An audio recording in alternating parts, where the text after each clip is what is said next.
pretest. Okay. Right there. Oh, that's right.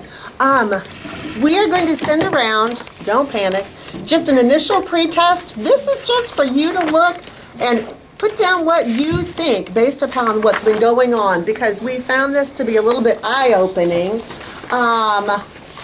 Some of the things we were really pretty good on. Some of the things surprised me.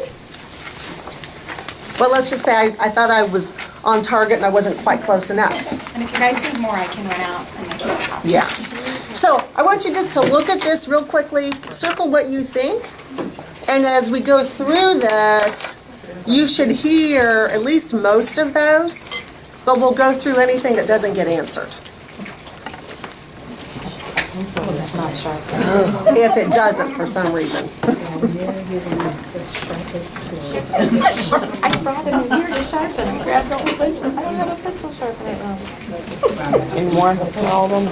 Hey, but I got a clicker. I'm gonna count. We got 5 to 1 here. Okay.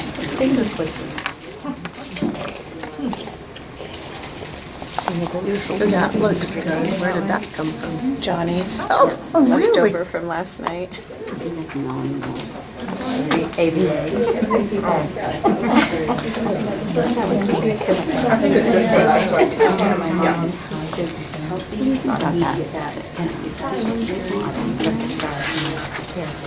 I'm a big fan of Sesame Street. I believe in you. And it's okay. I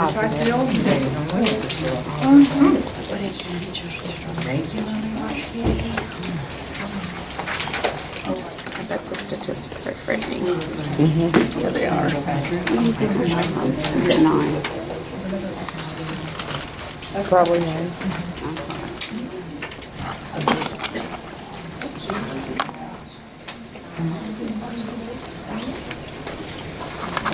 When did you guys go to this?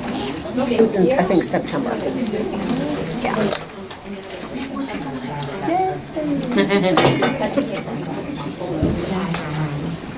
Some of us need them over here, Sue.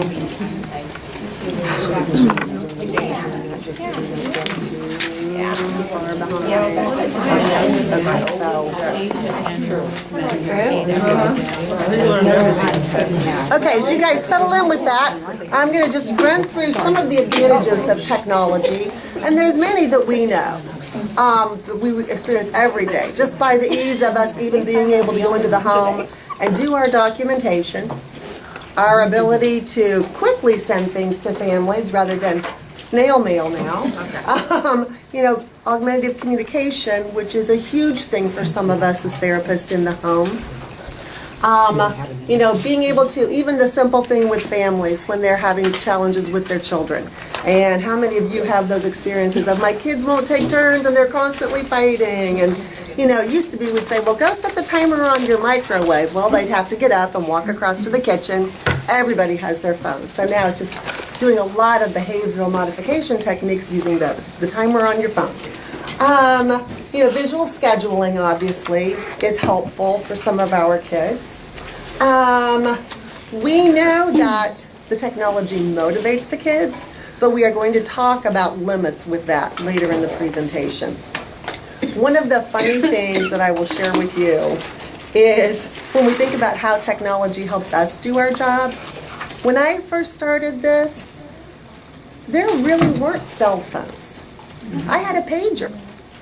And that was how you would get contacted. On the road, if someone had to cancel, if a family service coordinator needed to contact you about a referral or anything to schedule. So I would get a page, and I always had to have quarters, and I knew where every payphone was on my route. Every single payphone. And I knew before I went out to work that next day, I better make sure I have some quarters, because otherwise somebody might cancel and I'm going to go to a house that I shouldn't attend. So when I think about that now, that makes me feel pretty stressed. But at the time, that's all we knew. So that's how we did the job. Let alone, think about that safety factor now. We were in those homes with no cell phone, no way to contact anybody if something went wrong. So those are huge advantages. One last thing I'll comment on is the comment there about exposing like children to animals, objects, places, things that they can't access, especially if you think about our little ones with mobility issues. And those are the ones that we have done some things, and when we're even talking about concepts, we'll bring in cold so that the kids can at least feel the cold, because you know that impacts so much if they can't actually experience it. So combining sensory experiences with things on the technology. As pediatric therapists, we know that genetics and environment are both extremely crucial to a child's brain development. Genetics provide that basic wiring of the brain and the formation of the neurons and the different areas of the brain, whereas the environment kind of fine-tunes that wiring and connections.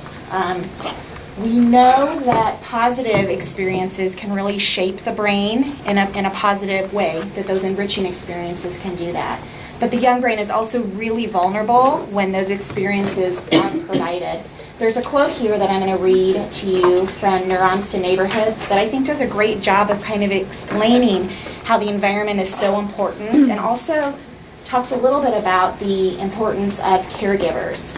It states that brain development is exquisitely attuned to the environmental inputs that in turn shape its emerging architecture. The environment provided by the child's first caregivers has profound effects on virtually every facet of early development, ranging from the health and integrity of the baby at birth to the child's readiness to start school at age 5. Dr. Christakis and Zimmerman wrote in 2006 that the first 2 to 3 years of life are critical periods for the development of the young brain. A newborn brain triples in size by age 2, and by age 7, it's reached 90% of adult size. Think about all those extraordinary changes that infants progress through in those early years of life. All of these changes occur in the context of and in the response to external stimulation. We know that the use of technology has completely infiltrated our families' lives. It is now associated and part of daily routines with young children. And it alters and can replace play as well as social interaction with family members. And it makes us start to wonder what experience the child's missing when they are playing with a high-tech toy and not having those social and play experiences. As pediatric therapists, we know that learning and development in children, they learn and develop through exploring and through discovery in naturally occurring opportunities. They are active learners. They're not passive learners. They don't learn by watching a screen. In fact, research has shown time and time again that children under the age of 2 don't learn from two-dimensional experiences. They learn from real-world experiences. When Teresa and I were talking about this conference, she wanted to talk about what our play looked like, and to just think about how different play is now from when we all played. When I was a kid, we had TV, we had DVDs, we had Nintendo and Atari, but I don't remember that. What I remember is being outside with my friends all the time. My mom would actually lock the door and force us to be outside so she could watch her shows and clean and do whatever she did. So we were riding our bikes. We used to lay in the grass and look at the clouds and say, that one looks like a hippopotamus. There's an airplane. We take $1 and walk up to Elko and buy candy. We were playing kickball and cops and robbers and climbing trees and building forts. I know I'm missing some. What did you guys do when you were? Hide and seek. Hide and seek. It's a big one. around. Hiking everywhere. Yes. We got babysat by the lifeguards. Yes, that's another one. It costs like 75 cents to go to the pool. And your mom would be like, go. Mud? Oh, they were probably 5 years older than me. Yeah. Oh, gosh. Mud pies is another one. So it looks different than it is today. And we'll show you a very poignant video that I showed my kids, and my one son said, this makes me so sad after watching it, and so it reflects on all of this. So Yes. a little foreshadowing for you. Now that we've spent some time reminiscing about the good old days, I'm going to scare the pants off of you and go over some of these stats that deal with screen time. 40% of 3-month-olds are watching screen media regularly. 29% of babies under 1 are watching TV and videos for an average of 90 minutes each day. This seems unbelievable to me because when I think back of when my kids were 1, by the time I got them up, changed their diaper, dressed them, fed them, bathed them, then fed them, played with them. It was time for a nap, and then I repeated the cycle. Like, I don't understand. The only thing I can think of is maybe background television is on. But it still seems crazy to me that that's happening because we just didn't have the time. 64% of toddlers age 1 to 2 watch TV and videos over 2 hours a day. 90% of parents report that their children under 2 watch some form of television, even though the AAP has been recommending forever, up until the fall of 2016, that they encouraged no screen media. Parents weren't listening or didn't know. 56% of parents believe that baby videos are beneficial for development. They still are holding on to that belief. 1 in 3 children are using tablets and smartphones before they can talk. Kids spend half as much time outdoors as they did before 1992. Preschool children spend an average of 4 hours per day using screen media. 8 to 10-year-olds, nearly 8 hours a day. And teenagers are spending more than 11 hours per day. Yeah. It is scary. School. Right. School, because they use it at school, and then they come home and they need entertainment purposes with it as well. And they're doing their homework. The school districts, the school system has really made it impossible as parents to take care of this. I mean, it's now beyond us and we can't. Their homework, it all has to be turned in through turnitin.com to make sure there's no plagiarism. The teachers send everything through email and their websites. And of course, on a device, a child receives everything. So you have no way to monitor. I'll tell you what, my daughter gets so tired of me going, "What's she doing?" Because I want to know, is she doing her homework? Is she messing around? If she's messing around, get off of it. Let's go do something. So it is impossible. I'm going to throw in one thing. If you were going to say it later, I apologize. No. Because this just haunts me. It haunted me when Carrie said it, and as we go through the stats, it just came right back. When we think about, okay, how's a 3-month-old get that exposure? One of the things she was sharing, I think it was Hasbro, had her come and speak to, was it Hasbro? Yeah. Come and present her information on development and early childhood and what children need. And when she was done, the CEO said to her, "This was fascinating. Thank you so much. Unfortunately, we have to respond to our board of directors, and our stockholders want to make money. So we are doing the bouncy seat with an arm attachment to hold an iPad." Oh, really? Wow. And it made me want to just, yes. So, if you know anybody, when you know people who are having a baby, tell them ahead of time. Do not ask for, do not use the bouncy seat with an iPad on. Wow. I've not even had the nerve to go in the baby department to look to see if it's there yet because it just made me want to cry. But that right there tells you what we're up against and how big our job is. They know that the parents will buy it. Yeah. The addictive nature of technology, and I tell you what, everybody, I think part of this starts with the parents are so addicted. That they are on their devices and they cannot let it go, and that's what their children are growing up seeing. It makes it really hard for all of us in terms of our own lives because we are on the go working, and we do our job around what we need to do for our kids. And I'm the first to admit, I will be on a work phone call waiting in that car line, and my kids would come out, and it'd be in the middle of a conversation I couldn't stop.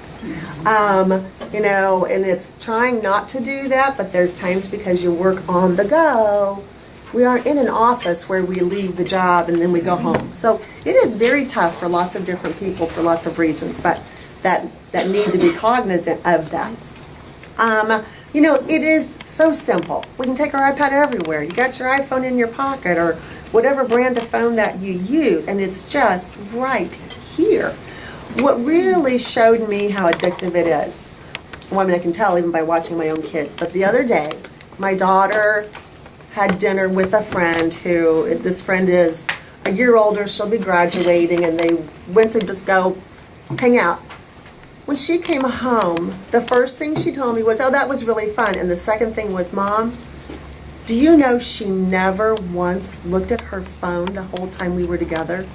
Teenage girls never go for several hours without looking at their phone because they can't. They are addicted. It's too simple, and it gives a solution for parents. One of the things that I see that a good thing for us to focus on is teaching parents those games you can play with your children on the go. I mean, how many times were you in the doctor's office with your kid and you would play I Spy? And you're looking all around. Oh my word, my children and I would go, hours we would play I Spy as you'd wait through all those visits. I was on a visit the other day and it struck me because I so rarely see a parent do this now. The mom was asking me a question, and then her other child came over and was busy and wanting something. And so she instantly said, instead of, hey, you can look at this on the iPad while Teresa's here, she said, hey, go around the house and find, and she told him, go find something that is, and gave him a color of stuff to find. And then she would say, okay, go find me 5 things that are circles and bring them back. And she kept him busy that way, and I don't ever see parents really do that anymore. Yeah. So those are the kind of things I think it really brought to my mind. I need to keep that in my hip pocket to share with families. Teresa, I was at the instructional center, Shawnee Missions, the other day, and maybe you guys have all seen this poster, and I don't have it exactly right, but it said, the best app is your lap. Oh, yeah. Oh, that's Yeah. good. I Right. like that. Yeah. I like that a lot. Yeah. That would be a good thing to put at the bottom of Yeah. I would say emails, but text to parents, wouldn't it? Yeah, I just have to see it in their hallway. Yeah, it is. Tattoo on your forehead. Yes. Okay, let's see, where are we? The high-tech play. Well, the iPad came along in 2010, and of course, it helped all of our lives greatly. But here was one thing that I found really, this also struck home, something for us to remember. When that was introduced, a reporter was speaking with Steve Jobs. I was like, oh my gosh, this device is unbelievable. I bet your kids are thrilled. He looked up with this blank face and he said, my kids don't have an iPad. They weren't getting an iPad. That was Steve Jobs. Yes. None of those people. None their of kids them. They don't. They all go to No. public schools. Yeah. Uh-huh. They play outside. They Right. do. They do. It's like outside nature. Yeah. That would never be anything on their radar. And yes, and I know I'm blanking now all of a sudden on the name of the school. 'cause I was- Waldorf. Yes, Yeah. thank you. And it is. It's all about playing outside and nature and all of that kind of exposure and problem solving, and they all do unbelievably well. We are really missing the boat with what we do with children. We know that anything high tech with all the bells and whistles is attractive and it's easy. And human nature is we do what's easiest. And so I think to myself about the little children we work with who have such, they're so hard to motivate and they are just sitting there watching the world go by. Well, that's going to attract them because it's so simple. All I have to do is put my finger out. It takes a lot. I've got to get revved up. You've got to get me motivated. I've got to get my sensory system all going to come over and play with the Fisher-Price barn with you. So that tells us again what it is that we really need to focus on to help our children move along. And parents do believe it will make them smarter, and that is going to take constant preaching from us. What do you think it prevents? You guys know a lot of what high-tech play prevents. Social interaction. Uh-huh, exactly. They're not looking at their parents. And as we've all done the ESDM work, and you see all of that about that need for the eye contact and that interaction and how that connection begins then, our kids are automatically losing that if they're involved with technology. And how many times at team meeting has somebody in the team said, okay, this child looks to me like they're on the spectrum and they're always in front of a screen? Right. And the research is really proving that more and more, that is part of what's coming out of this, is children are looking like they are autistic, and they're the ones sitting in front of a screen all the time. You know, kids don't get to do the movement. They don't get to manipulate the items the way they're supposed to. They aren't exploring. They don't get that language by reading the book with their parents. And the studies have shown kids will learn the language. It's like what we're preaching, but the research is really showing it in the context of what they're doing and what they're hearing modeled by those around them. And they're not picking it up from what they're hearing said on the screen, unless it's just to repeat it back to the screen. But they're not picking it up for functional language to use in other situations. The research is showing that too much screen time is really shifting the nervous system of a kiddo into a fight or flight response. And, you know, that makes sense when we kind of think about our older kids. You know, if my kids kind of go downstairs and are binge playing some video games and I don't know because I'm upstairs doing something else and I'm like, oh my gosh, you guys have done that for 3 hours. When I tell them it's time to get off, they have this colossal meltdown like they're 2 years old. It also causes us to become overstimulated, and there's changes in brain chemistry that are occurring that we're actually rewiring the brain because of the dopamine release. The dopamine release is teaching children to need and demand instant gratification. Learning to wait is a super important life skill, and when you're 2, it's a really hard skill to work on. But then when you're 2 and you're getting all this time in front of a screen, you're being wired to not be able to learn to wait. And so we're just making it really, really, really hard for kids. What happens neurologically after the child swipes this iPad? I just thought this was fascinating because I knew they were tuned into it. I knew they were almost hyper-focused with it, and at times it appeared like they just craved it. And when you find out neurologically what actually is going on, I just think it's fascinating. And this Dr. Margalit wrote that when every finger swipe brings about a response of colors, shapes, and sounds, a child's brain responds gleefully with the neurotransmitter dopamine, the key component in our reward system that's associated with feelings of pleasure. Hits of dopamine feel addictive in the brain, and when a child gets so used to this response, they're always going to prefer that response and that hit of dopamine. And that just means that instant, immediate gratification is going to win over real-world connection. The child's brain is still developing at this point. Those brains aren't equipped to handle that level of stimulation. And the more I kind of read about this topic, I read a really interesting book about he's an addiction specialist, and he talked about how the release of dopamine that we see when a child's using a screen is the same that we see when a person uses cocaine. And so when I was reviewing this, my son said, so it's basically like people are giving their kids drugs. And I was like, well, you're literal and you're rigid and you're tend to not think outside the box. But yeah, I can totally see where you're going with that. That is a way to kind of dumb it down in a sense. Yeah, that is what's going on. Studies have shown that too much screen time is causing our brain to atrophy in gray matter areas, especially the frontal lobe. And wouldn't you know it, patients with anxiety, that's what they have. And it made me start to think, I have felt for a while, and it's probably been since the iPad came out, that there seems to be a lot more anxious kids on my caseload. And what is the deal with that? And when Carrie was presenting, it's like I had this aha moment, like, could it be, you know? It's certainly not helping, but it just made me really start to wonder about anxiety and what's happening in that frontal lobe.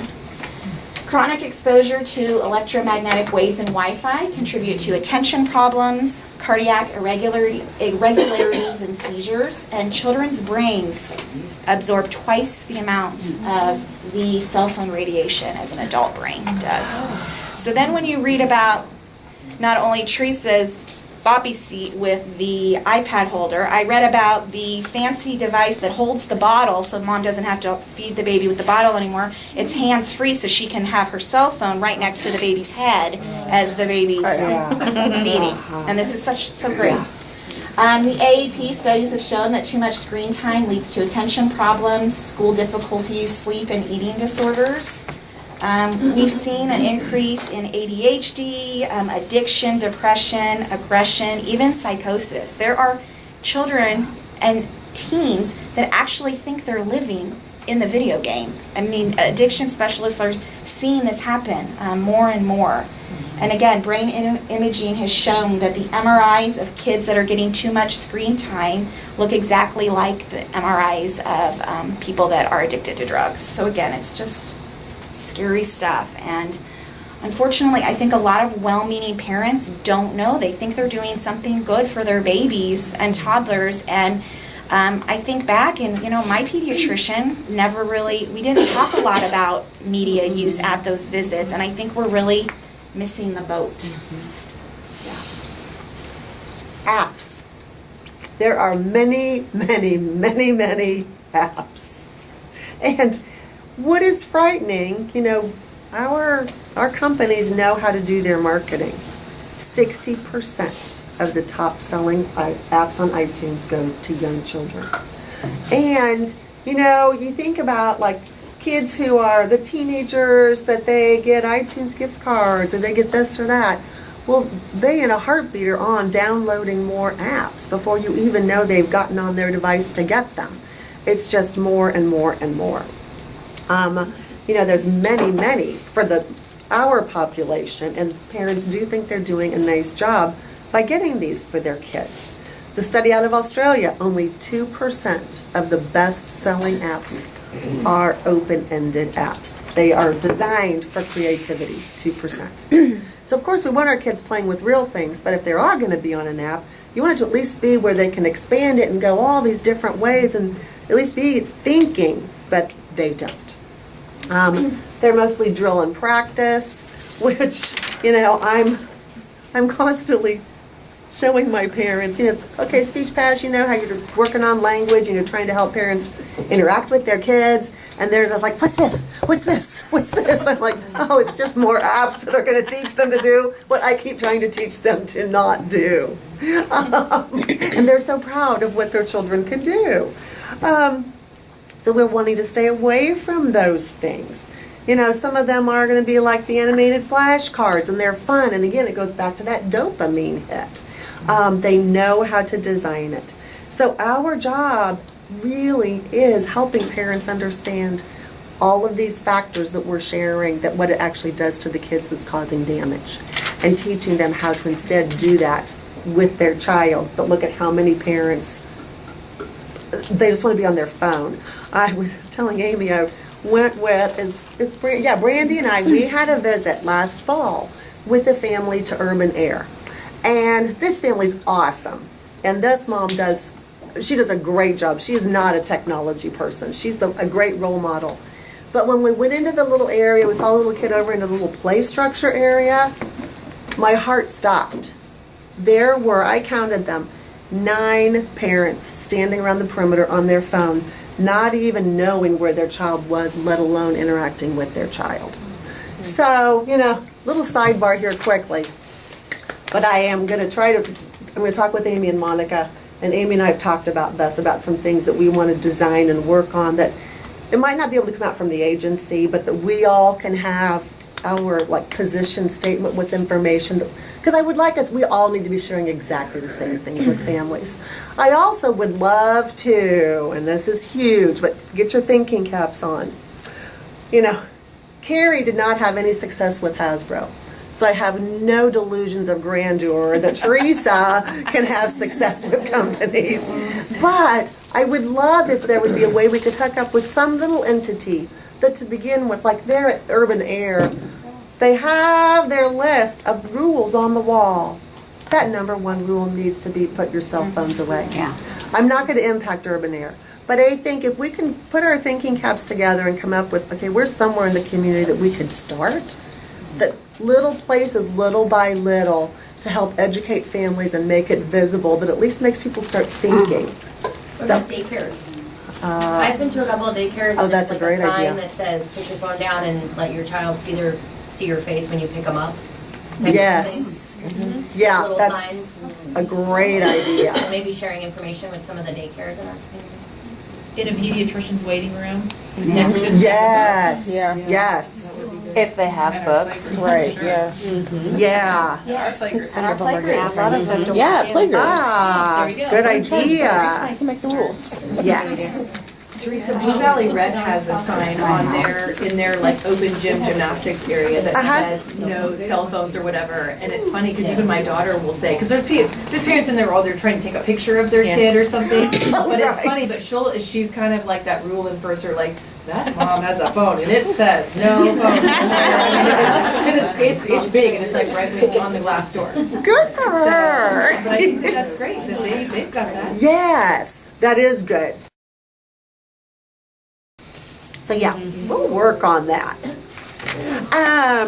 But you know, when you come to the apps, think about how many of you use, this sounds like, okay, now I want you to tell on yourselves. But you know, there are a few times when I use apps. It's just not real regularly. And looking at how we're using it and why we are using it. And I will share that with families. You know, we always want to be asking why. If they're going to do it, why? And then we can discuss, is it necessary? You know, one of them, when we look at the classic SPUD versus the digital SPUD, well, I didn't know there was a difference. there Well, is. it's What did terrible. you do? It is terrible. It's terrible. Uh-huh. It's Yeah. by Hasbro. to it, and you can throw it. The company with that little boppy seat, you know, iPad holder. Yes. Very Yeah, they visually. showed a lot of the classic games. Right. And so obviously, you know, my first thought when we look at all of that is, okay, how many kids do we work with that need to practice crossing midline? Well, okay, you could try to make them cross midline on a digital app, but not really very well. Because they've got so many other things that are going to hit that dopamine release before they get all the way across midline and there's no motivator. You know, you lack that tangible, you lack that problem solving, again, that whole creativity, and how am I getting my brain to function? You know, many times we're all with the real item, we can work on the requesting, and we take, you know, how many times do we teach parents, okay, it looks like you're hoarding the toys, but you're not. We want to set this up so your child's interacting and requesting, and you just can't do that on the app. So when you look at what you can do with classic and what you can do with digital, there is a huge, huge loss. And there is even no reason for any verbal imitation, because they just do it. You know, now I will be the first to admit, I do love Peekaboo Barn. And there are reasons to like it. The reasons, though, when I use Peekaboo Barn is my child who's hard to motivate. Or my child who's antsy and getting cranky with mom, and there's not really anything right handy to play with. Get them distracted. Using that, they get calm because we've broken up that agitation with the parent, and then we can move on. You know, at least when I use Peekaboo Barn, I make the kids try to guess what that animal is that they're hearing the sound of. And they have to pretend to knock and use gotta knock, knock, knock. What comes next? Oh, we have to open. And that door doesn't open until they do something. So we're at least building in some of those. But it is still not okay to use in place of the actual barn. Well, I think it's hard too, if the family doesn't have it on their iPad or they don't have an iPad, how fair is that? Right. That we get to come in and have this beautiful interaction with the child, and mom gets to then sit and feel like, okay, he's doing it for her, and he's not doing it for me, you know? So I think, again, going back to the why, you know, why would you use it? How are you going to get the parent involved? And then how are you going to use that to generalize the skills that you're targeting? And you've got to move quickly from it. Yeah, very much so. So Carrie gives some nice closing thoughts with this. As I said before, human beings naturally go for what's easiest, and we want to help motivate our kids to challenge themselves and continue learning. You know, high-tech toys are passive. We need to help our children be active participants. It reduces those play opportunities, reduces that interaction ability, and kids learn much more simplistic, repetitive play rather than creative play. We've gone through a lot of the negatives. This kind of gives you a little bit of a recap. So I'm not going to go over that again. We've really touched base on a lot of those. The one thing we haven't talked a lot about, I mean, we have a little bit, but obviously the language development takes a big, big hit. A big hit. And as we all know, the sleep issues, we've talked about the impact of the blue light on melatonin production, natural production. You know, and I think another thing that we could really hit parents with that they might listen to is that vision actually can be negatively affected. And that they may actually listen and understand about blurry vision, eye fatigue, etc. So, this too can help. For each hour a preschooler watches, this says TV, but just screen, they have a 10% higher chance of developing attention problems by age 7. So, this section, we're going to close with my little buddy, Ben. Ben was 20 months old when I met him. Ben was not walking. He was not talking. He sat in the room, did not connect with adults. If he wanted a drink, he would get his cup and throw it at his parents. And that's all Ben knew to do. Ben was at an in-home daycare. We're not sure exactly what went on during the day, but suspect probably some things were on, at least in the background. This family, they are the poster family for doing anything and everything a therapist recommends. And at one point, the mom said, Teresa, should we be using any kind of technology with them? And I said, no, please do not. And I gave her the reasons why, and she goes, okay. And Ben, at this point, he is the most social little boy. He is so interactive. He talks with people. He has learned to play, and he plays all kinds of things. I went by Ben's house this week to have Mom sign the release because I called her and I said, here's what we are doing, and you are one of the model families of avoiding technology with your child, and look at the difference in your son. There's a lot of reasons for the differences, but that was one of the things. And she goes, you know, Teresa, it would have been so easy to give in. I said, I know it would have. But she goes, but the payoff is obvious. Yeah, there Ben is now. That was my last visit, and I was talking with his mom, and he came over and hopped on my lap and started a tickle game, and so I was tickling with Ben. That middle one of Ben's out taking a walk with his mom and dad and sat down to get all cheesy. He is, ham it up for the picture. And then there's Ben. He started swim lessons, and look how in tune he is with that swim teacher. Mm-hmm. And that was a brand new activity for him. Mm-hmm. Yeah.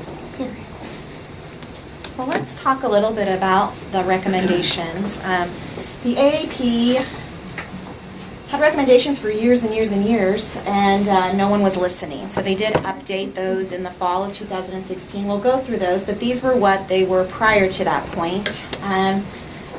They really encouraged people avoiding screen and entertainment video for children under the age of 2. They noted that children's brains develop rapidly, and they learn best by interacting with people, not screens. When a child is interacting with a screen, it's one-way communication. They're communicating with an object. There's no person involved.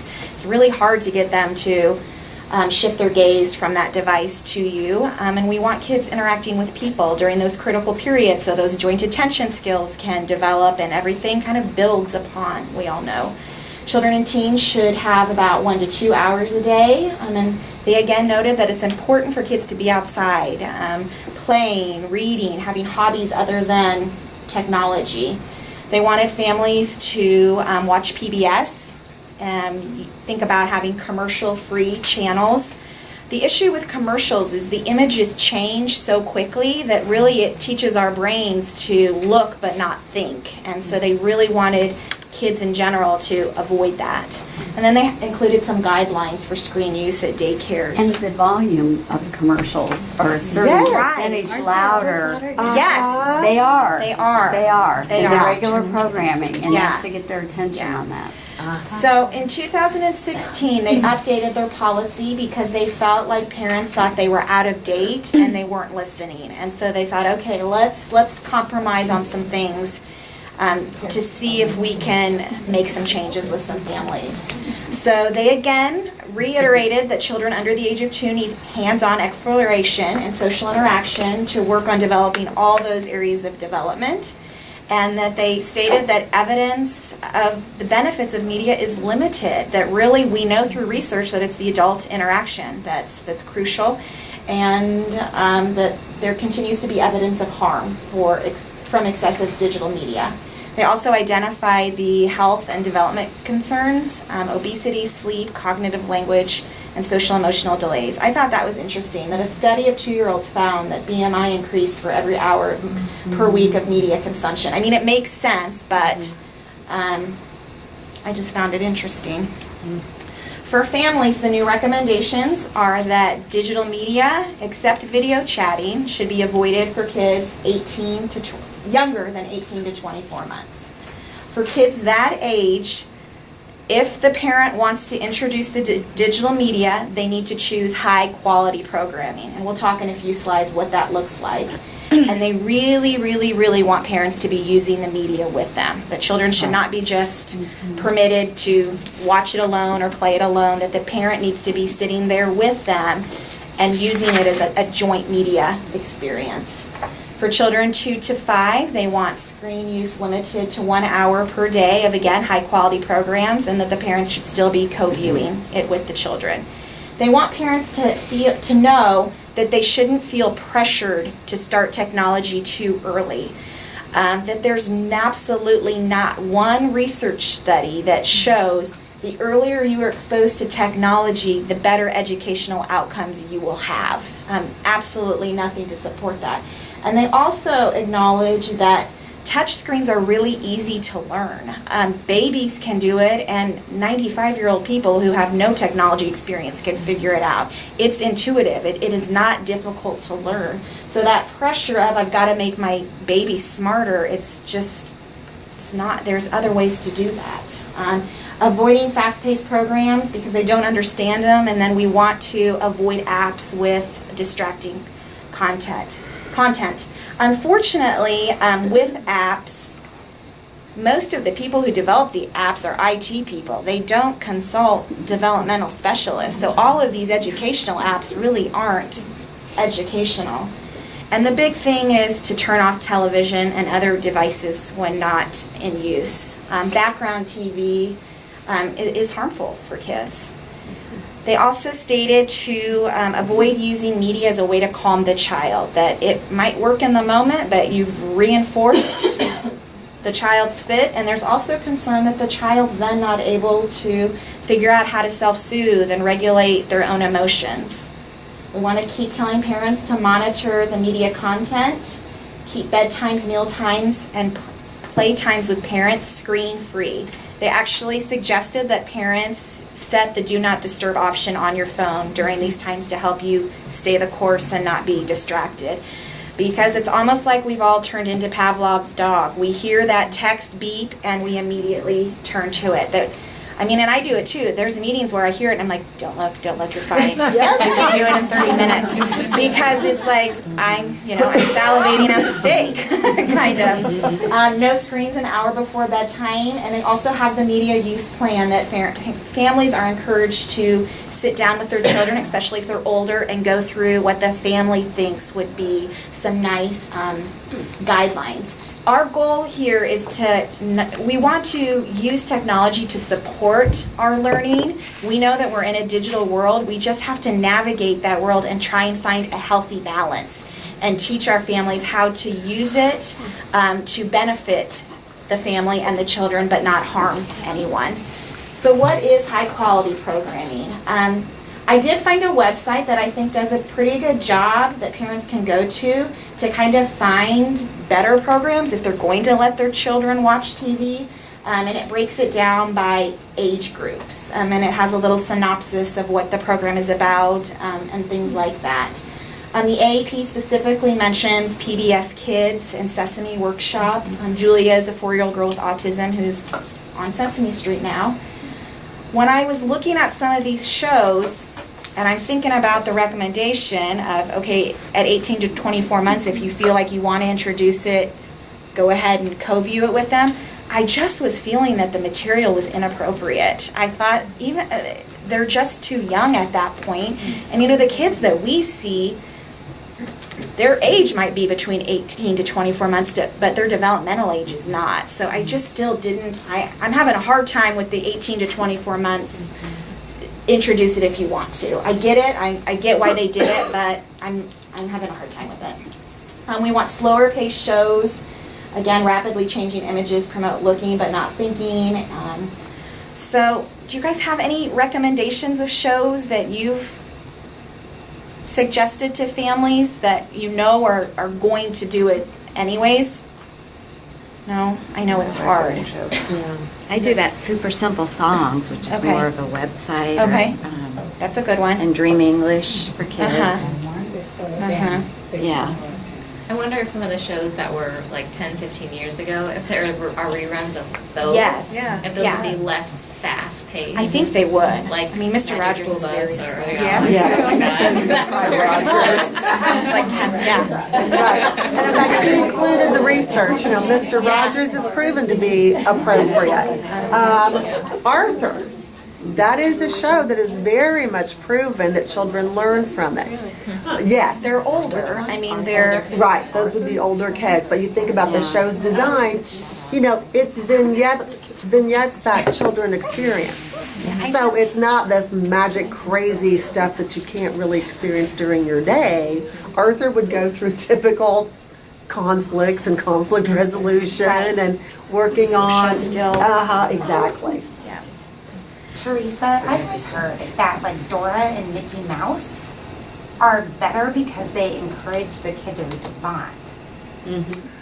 There has been some research on Dora. Again, the kids are older. The research is for children about 30 months. That there's been some increases in expressive and receptive vocabulary. I don't remember Mickey Mouse, but I know that Dora was on the list. Blue's Clues was. Yeah. Yeah. So, Yeah. but, They did but it again, really- it's for older kids, and I'm thinking our kids are in this program because they're qualifying. They have a 25% age delay. And what I have found with the age that we work with, in terms of Mickey Mouse and those characters, I mean, they're introduced because the parents are Disney addicts. The kids learn the names, that's all they talk about. Mickey, Minnie, Pluto, but they don't take it further. And the parents get stuck again, and that's where us speech paths have a really hard job. And believe me, I'm sure there's sometimes parents think that I won't say it, because it is, they're drilling. Oh, who's this? Who's this? Who's this? I'm like, that's awesome that they know those names. Let's teach them some actions that Mickey does. Yeah. Parents aren't so much interested in doing that. I Yeah. don't think the parents know how to play, especially if some of these parents are young. They've grown up with so much of this advancing technology that their play might have looked different. Yeah. I'm going to run through this slide really quick because we've talked about a lot of it. So our job is, again, to educate the families and help them find that appropriate balance in this digital world. We want to embrace that idea of joint media when the family really wants to use screen media with their child, and ask them, if you're going to do it, at least do it with them so you can help the child make sense of it and turn it into a social experience. Technology shouldn't be a way to pacify a child. Screens are not babysitters or peacekeepers, or as my son said, Jedis. Or Jedi, I'm sorry, it can be plural or singular. So let's help families select appropriate TV programs. Background TV causes lots of interruptions in play. When you're playing and something catches your attention and you turn, it's just laying that neural pathway for just not sustained attention and concentration. It can also interfere with the ability to learn language. I think we went over all of this. I like this quote: choose Legos over Minecraft, books over iPads, and nature over TV. Yeah, it really is. We talked good. about the iPad, so I want to show the video. Yes, Look at yes, that. let's do that. Let's Okay. go to the video.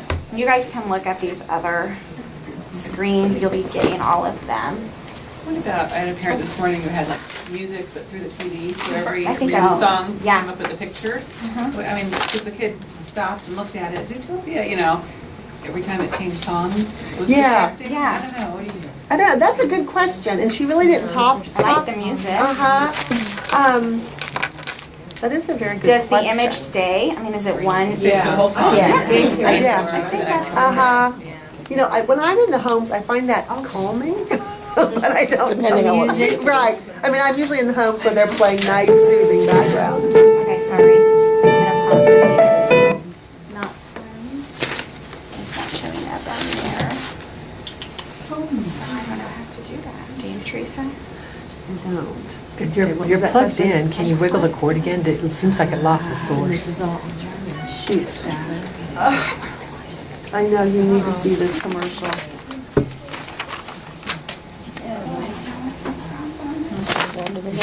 You've got audio, No signal. but it lost the signal. You didn't come unplugged or anything. You know the cord that going into the machine?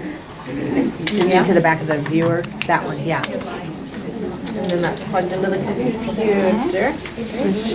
Yep. I don't know why it wouldn't work for that if it, I know, the screen popped up. maybe we need Amy to come stand over to. I'm wondering. Just stay in the doorway. Well, I could play the video. Why don't you do that? And Audio. Okay, sorry ladies, just listen. When you were a kid, what did you do for fun? So we'd go blueberry picking, for instance. That's so cute. But it was true. We grew watermelons, plantains. I found an old sign which was big enough for me to sit on, made a great toboggan. It was very slick, very fast. I had a few fish in my basket, and I looked up on this bluff, and here's this black bear sitting there watching me. If he starts chasing me, I'm going to keep throwing the fish out of my basket until he's gorged and he won't bother me. And what did you like to do for fun? You know, you go door to door, get a group of kids, and you play lots of games, hide and seek, just going onto the field and playing baseball. And we built these massive forts, you know, the kind that you can actually sit in and play in, you know, with our friends, and it was just really wonderful. So what do you like to do for fun? now the grandson. Video games. Definitely. I like to go on my phone, text, some email. My favorite thing to do in the world is definitely watching videos and playing video games. Those take up so much of my time. 3 hours or 3 to 4 hours a day. Same. 5 hours straight. Just last week, I watched 23 episodes of a TV series in less than 4 days. I forget. I'm in a house, I have parents, I have a sister, I have a dog, I just think I'm in the video game, I completely get lost. I would die if I don't have my tablet. Whenever I feel upset, I'd play video games and I'd feel normal. It's really wonderful. When your daughters grow up, your great-great-grandkids, what do you think will happen if this trend continues? It's scary to think that they'll never have to leave the house. Cindy grew up doing a lot of the things that I did and enjoyed, and I see what my grandsons are doing today, and it's mind-boggling. By the time they have kids, it's going to be a really different environment. I actually feel a little sad because I feel like he's missing out on what's out there in the beautiful world.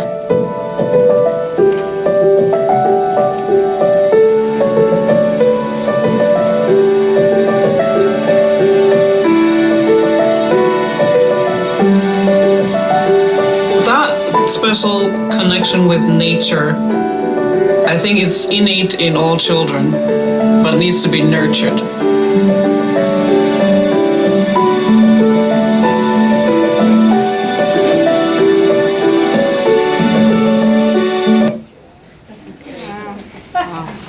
If that doesn't concern anybody, I don't know what will. I know. And so go out and buy some Nature Valley. Yeah. Right, support that video. It's the messiest granola bars. Right. I know. Get everywhere. That video somewhere around. Yes, so on the slide, on the PowerPoint presentation, it is on the thank you page, the link. And so you can get that and Okay, I will. Ooh, that's a great idea. Put the link for that on our, on that. Yes. Oh, yeah. Oh, hey, quickly. I will run through. Okay. Hey, guys, if you want the answers to the quiz. Oh, yeah. I need the light on so I can see this here. The age that children begin regularly watching TV and videos is 3 months. You probably heard that on the video. 3 months. I know. Percentage of 2-year-olds with TV in their bedrooms is a whopping 36%. Really? Wow. They have no need for a TV in their room. On average, kids gain 167 calories, extra calories, while they're watching an hour of TV.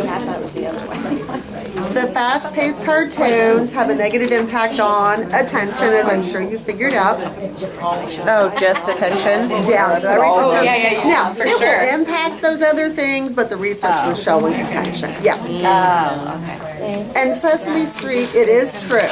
They really, yes, it is true. They, It's sad if I had to give that up.